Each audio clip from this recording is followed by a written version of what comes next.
Hey, Darcy. Hey, Dom, how are you? I'm great. How are you? Excellent, excellent. This is, can I make one lawyer joke before we start? Of course. I always love talking to you, but this time I love talking to you even more.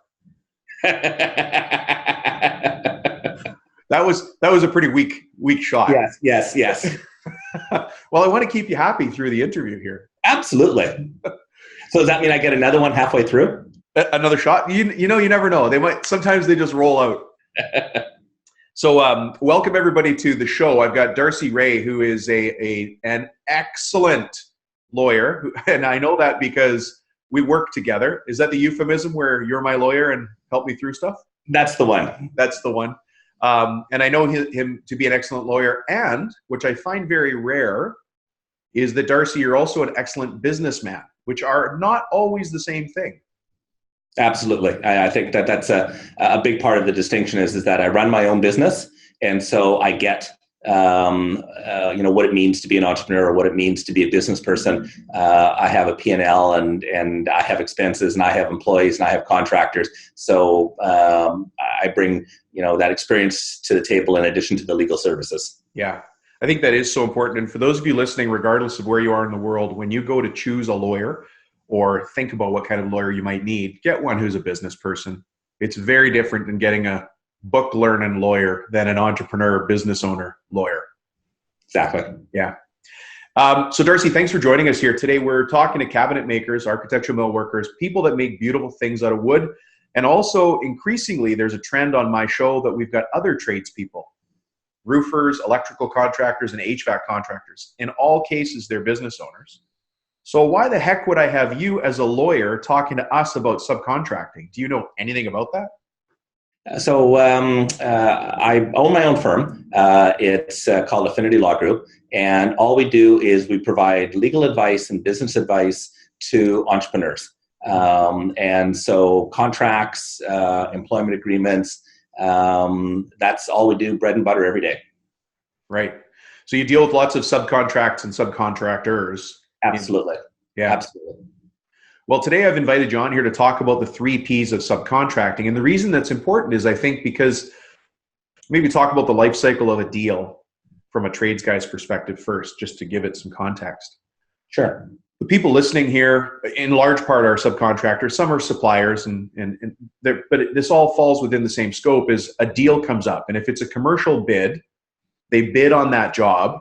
And sometimes they bid without going to get a subcontract quote from another person they might need work from. And then sometimes they are the subcontractor, but they maybe don't have clauses in place or protections in place to make sure they're getting good legal background behind their deals and then putting good legal background in for deals they're doing with subcontractors they might bring on. And then in conversation with you, you said, Dom, there are 3 Ps of subcontracting. To which I said, Darcy, you could be a guest on my podcast.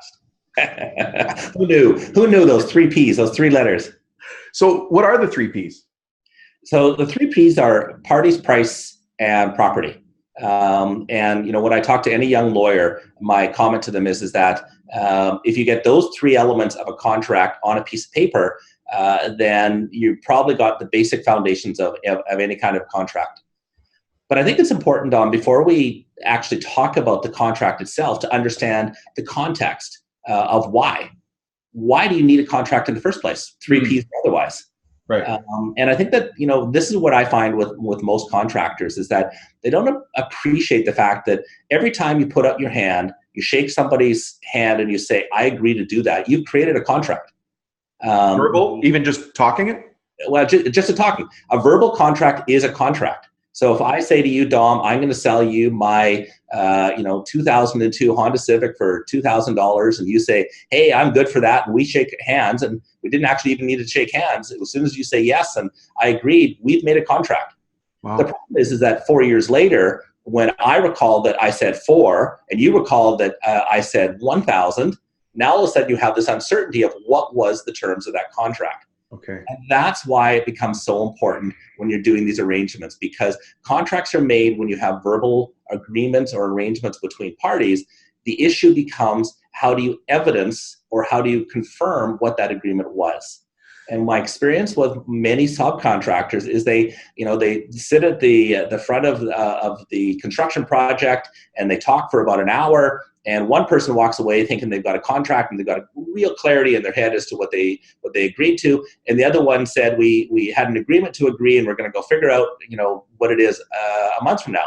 And then they start the work. And then all of a sudden when the work's done or halfway through it, then you end up with this he said, she said of, what did we actually agree to? And so that to me is why the most important thing for contractors is to put it in writing. Put it down on a piece of paper. Find those key elements that are important for you as a contractor, both as the party contracting and the party providing the services, to get some clarity on paper as to what it was you actually agreed to. Which leads me to sorry, go ahead, Don. Well, I was just going to say, in your mind, the problem is, and you probably know this, is that we're not lawyers and we don't speak legalese. And so I'm always happy when I see a plain language 1-page agreement. What are your thoughts on? And agreements don't have to be 25 pages long with all sorts of legalese and boilerplate. The key to it is to get the elements of a contract on a piece of paper. So this leads you to the 3 Ps. So parties, who's contracting?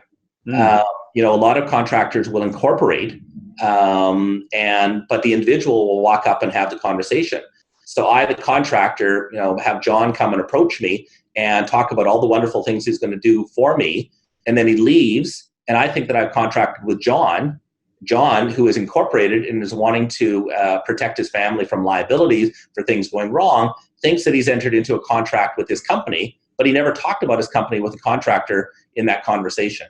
So getting the parties to the contract right, so it's clear who is actually going to do the work. And if I'm the contractor and I have no idea what John's company has as assets, I may want to guarantee. So you get the parties on the contract that says this person's responsible, this person's going to guarantee, or someone's going to say, no, not a chance in hell that I'm going to guarantee that contract. And you got the parties on the piece of paper. So, sorry, go ahead. No, go ahead. I'll ask the question after. Yeah. Sure. So the second element is property. Now, property is, as I describe it, property is sort of a broad term I use for the 3 Ps. But in this case, it's what is the nature of the services that are being provided. And you can end up with, a very long contract with very detailed description of the services, or it can be more generic. But get it down on with some degree of certainty. The key to it is that you don't want it to be ambiguous, so that people can read into it and say that, someone says, I'll build you all your cabinets for your entire space. Well, what are the parameters around what that looks like? If you're the contractor, that's great because you can, describe a whole slew of things you're going to put, expect your contractor to provide for you. But if you're the contractor, you want to be more limiting. So getting, again, it doesn't have to be long. It doesn't have to be overwhelming, but there should be some certainty as to exactly what it is that you're expecting each of the parties to perform. Yeah. And then the last one is price. And how much is that going to cost? When is it going to be paid? Right. What terms of payment, and if there's any kind of a holdback. You get those basic elements, you can do that on a 2-pager. And when you look at the scope, you start with a handshake at the front door of the project. That's a contract with a lot of uncertainty. You have a 2-pager, which at least identifies the 3 Ps on the piece of paper, and now you got some better certainty. Or you go to your lawyer and you have a lawyer draft out an agreement that could be as much as 6 or 8 pages or 30 pages, and the more you go down that the pendulum process, the more contractual certainty you get. Right. So there's something that comes up that sorry, I'm just taking notes as you're speaking because I take notes when I hear good things. There's something that comes up from time to time called significant completion. So payment on significant completion. That's a term am I phrasing the term right? Yeah, that's correct. For those contractors on the line who haven't heard that before, can you define it a little bit for us and then talk about the impact of that to the business owner? Well, it depends on the nature of the project. If you have a project that has an oversight by a city inspector, then the inspector is likely to issue a certificate of completion on the project. And that certificate of completion is when the city has issued the permit saying that the project is completed. And so you as a contractor have to decide, is that the triggering point when you get paid? Now, what happens is that the certificate of completion is issued at the end of the project. Whereas depending on where the cabinetry comes in, it may be in the middle or 2/3 of the way through the project, but not the final part of the project. Right. So if you define your payment date on the certificate of completion, it may be significant, there may be significant trades that have followed you in a significant period of time before you get paid. So you want to sit down and say, is it substantial completion of your portion of the project? And how is that defined? Or is it the certificate of completion for the entire project, which is more arbitrarily defined by the city inspector issuing the permit? Right. But have some sort of formal trigger. What is significant completion? What does it mean? And when are we actually paid? Correct. I think there's probably a lot of GCs and other contractors out there who understand the nuances of those things and play with those nuances to stretch out cash flow. Absolutely. Yeah. And keep in mind that a lot of the financing on these projects is defined by certain triggering points on completion. So, on stage financings. And so the contractors oftentimes are sitting and looking out, they've gone to the lender, and the lender has said, all right, we'll allow you to take a draw when you get to this stage of completion of the project. Whereas the contractor, that stage may be, say, 60% through the project, but the cabinetry work happens at 50%. And so the contractor is not going to get their draw until they get that last 10%, but your part of the project is done.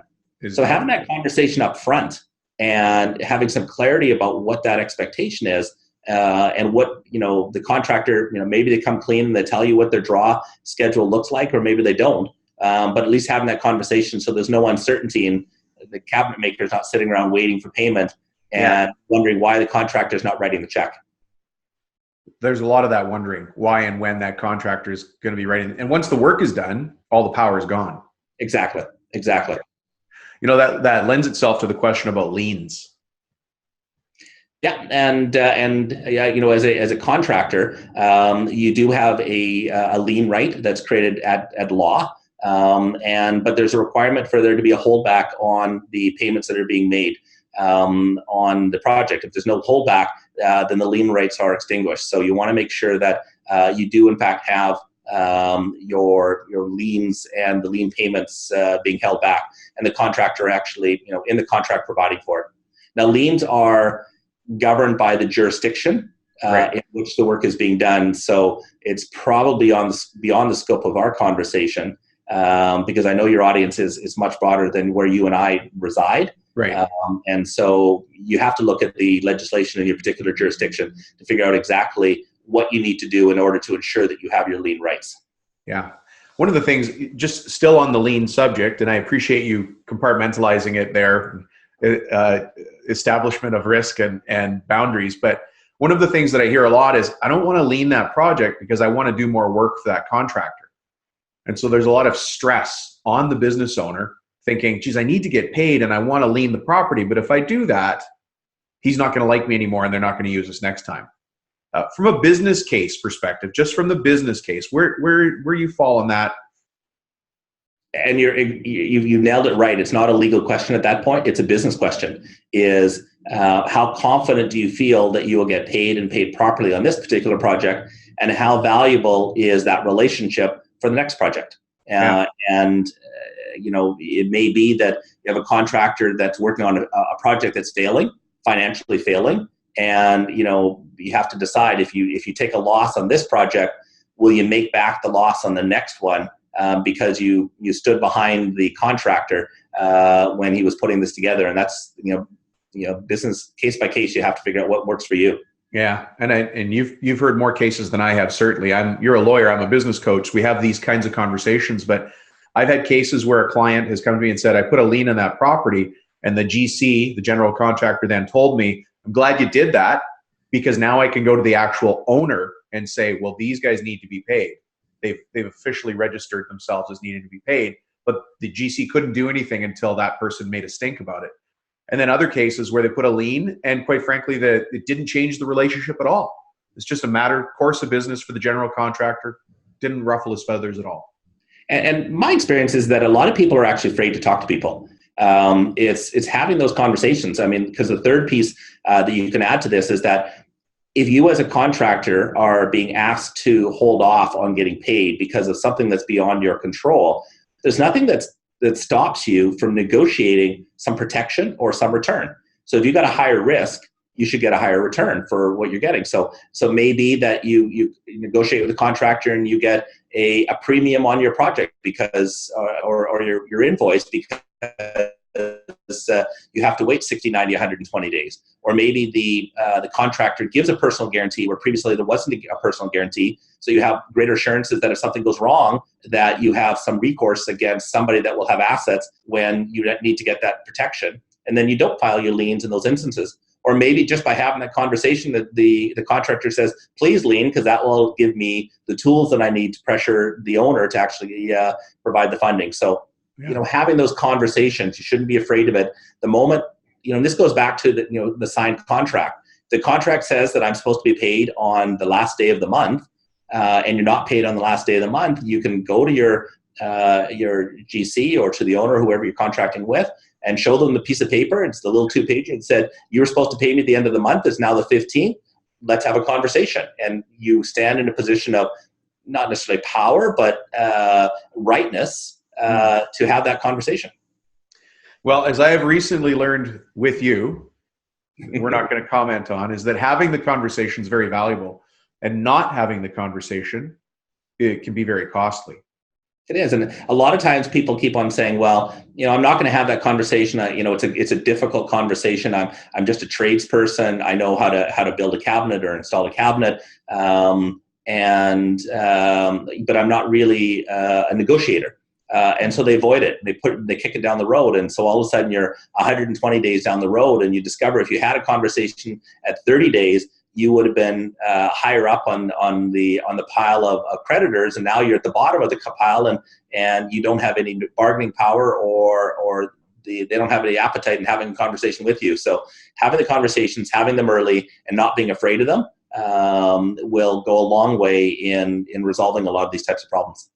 Yeah, I think that last bit that you just said is the takeaway I hope people are getting from this, amongst many other things. But have the conversation. Have it early, have it often. And you want that general contractor to know, just like one of the people on your team, if you know that you change something in the company, Bob's going to comment on it, Bob's going to be there, you just know Bob's going to talk to you, you tend to do things a little bit differently. You need to be that guy, Bob, who's talking to the general contractor, asking about the contract. It's just a normal part of the conversation. Instead of calling him after 120 days saying, you were supposed to pay me 110 days ago. Exactly. Right? You've fallen off their radar. You're no longer relevant to their day-to-day conversation. And what I experience as a lawyer is, the squeaky wheel gets stuff done. And so, that contractor, you're likely not the only person that's making that phone call if they're not paying their bills when they're due. And so they've got 8 people that are phoning them. And the person that phones them every 3 days and says, what about today? What about today? Is getting the attention, whether or not they deserve it or they're more important relative to the project.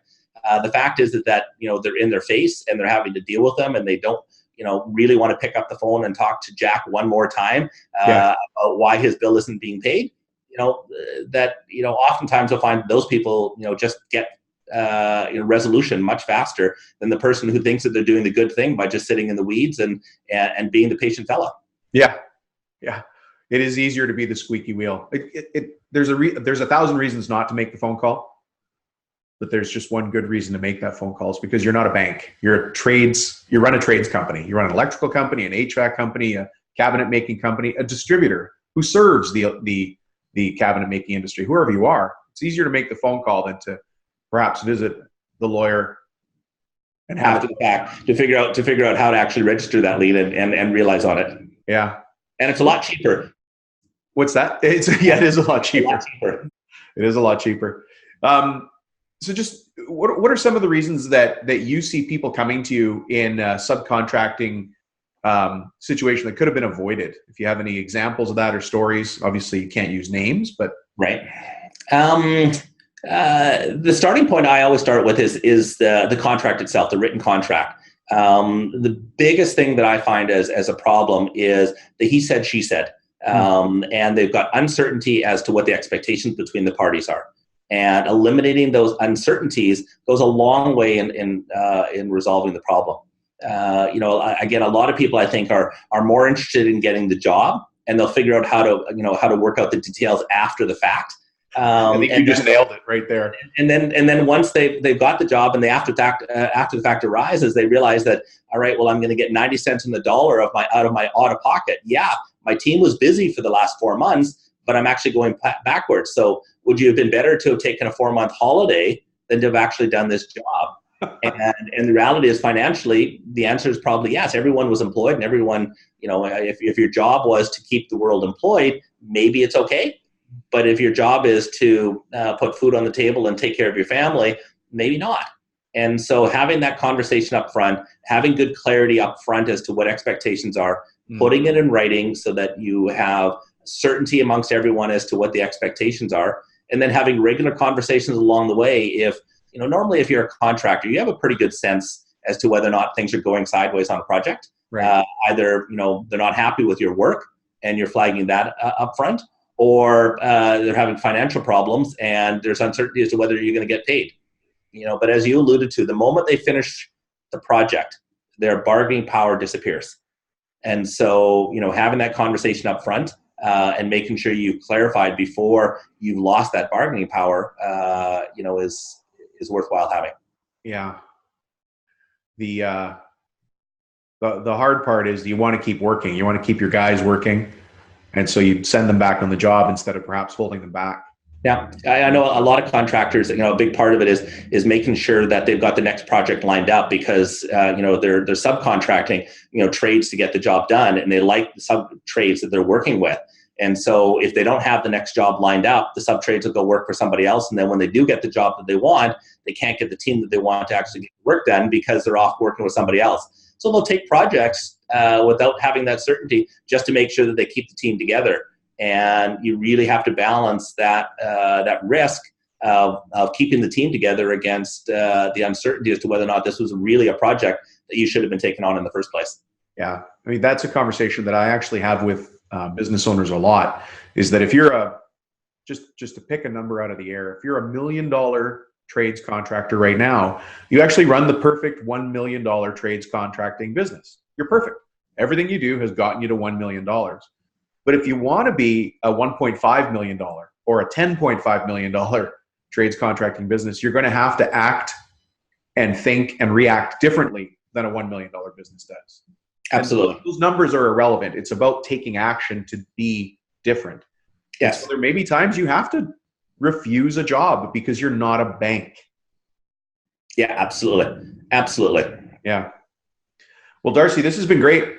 A nice, very high-level overview, an intelligent overview of what it takes to do subcontracting. There's people listening right now that have probably taken a lot of notes and maybe have some questions.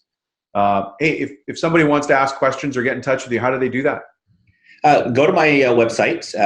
We're at Affinity Law, AFFINITYLAW.ca. My contact information is there, and a brief bio about me is there. And happy to talk to anyone.